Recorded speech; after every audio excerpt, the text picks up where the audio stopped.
How did I get sober from methamphetamine? What's up, you guys? My name's Nicole Pludre. I'm a person in recovery. I've been sober for 9 years, and I used to shoot a lot of motherfucking meth. I have been talking to you guys about how methamphetamine affects your brain, your body, your soul, all aspects of your life. And I have been getting so many amazing comments and questions. But one of the questions I got recently, somebody DM'd me and said, how did you get off meth? How did you get off meth and stay off meth? That's the $1 million question. I get that question probably 20 times a day. So let's talk about it. What was my process?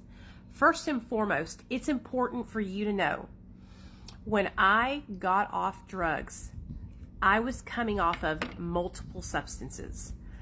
I went into a 30-day residential treatment program, but before I went into that residential treatment program, I was placed in a detox program. It was a 5-day detox program. I was coming off of methamphetamine, opioids, cocaine, and Xanax. When I went into this 5-day detox program, they gave me Klonidine for my blood pressure and to help with the opioid withdrawals, Ativan, and Suboxone. They started me out by giving me one full Suboxone 24 hours after my last opioid pill, which at that time I was addicted to 30s, Roxy 30s, okay? They were not pressed pills. They were legit Roxy 30s from the pharmacy. Back when I was using drugs, there was no fentanyl being pressed in the pills. I got out of the game right before fentanyl came into the scene in Arkansas. It was 2015 when I got sober, and it had just started to infiltrate. Fentanyl did here in Arkansas. It was probably other places way before then, but Arkansas is like really kind of slow here. So they gave me one Suboxone the first day. The second day, they gave me half of a Suboxone. The third day, they gave me a quarter. And the fourth day, they gave me nothing. On the fifth day, they gave me nothing. On day 5, they were ready to let me go. But day 5 fell on a Sunday. So I pled with them, please do not let me leave here on a Sunday, because I will go and get high. I need to go directly from this detox program into a 30-day residential treatment program. I begged them and they let me stay one more day. That Monday morning, I woke up and my father-in-law picked me up and took me to a residential treatment program here in Little Rock, Arkansas called Oasis Renewal Center.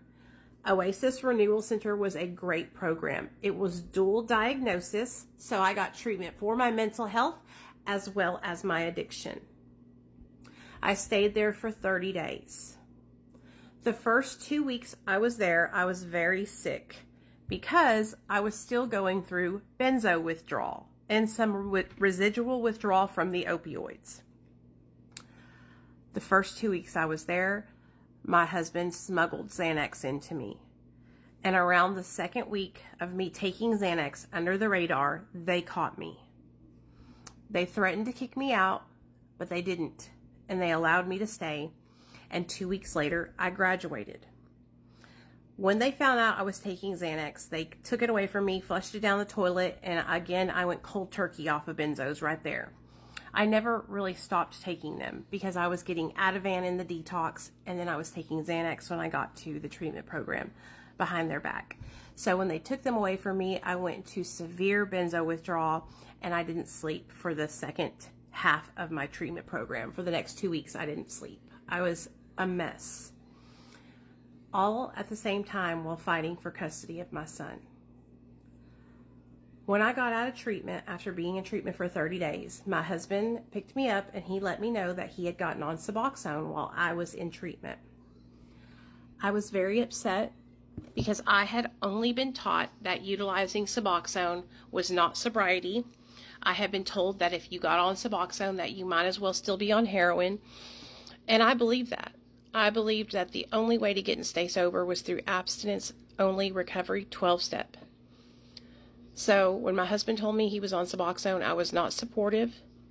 And I told him, like, we're damn near going to be breaking up because I don't want to be with somebody who still wants to get high.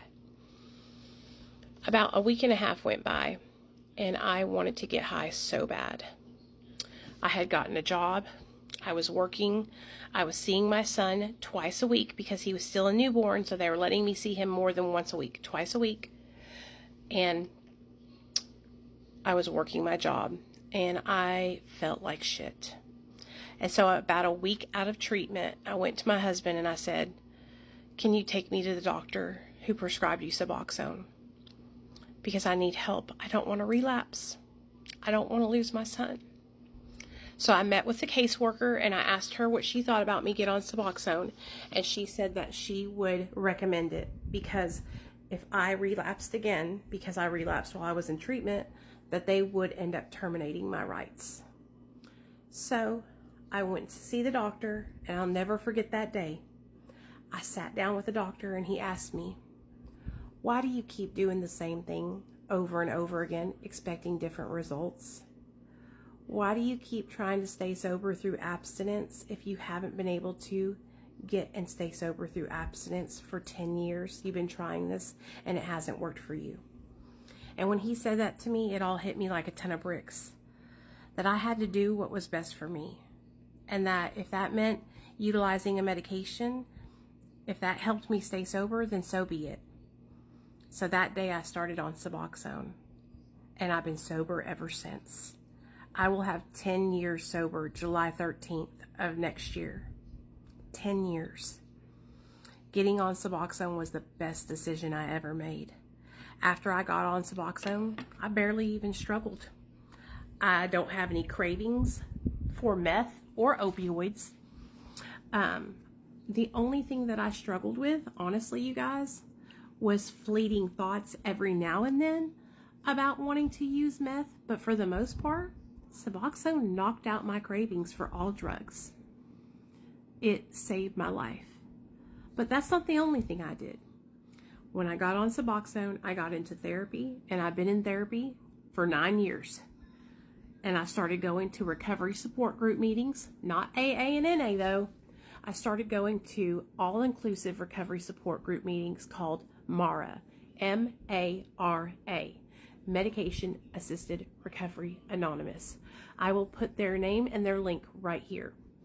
It's an amazing program that supports harm reduction and meets you where you're at and supports all paths to recovery, even Cali sober.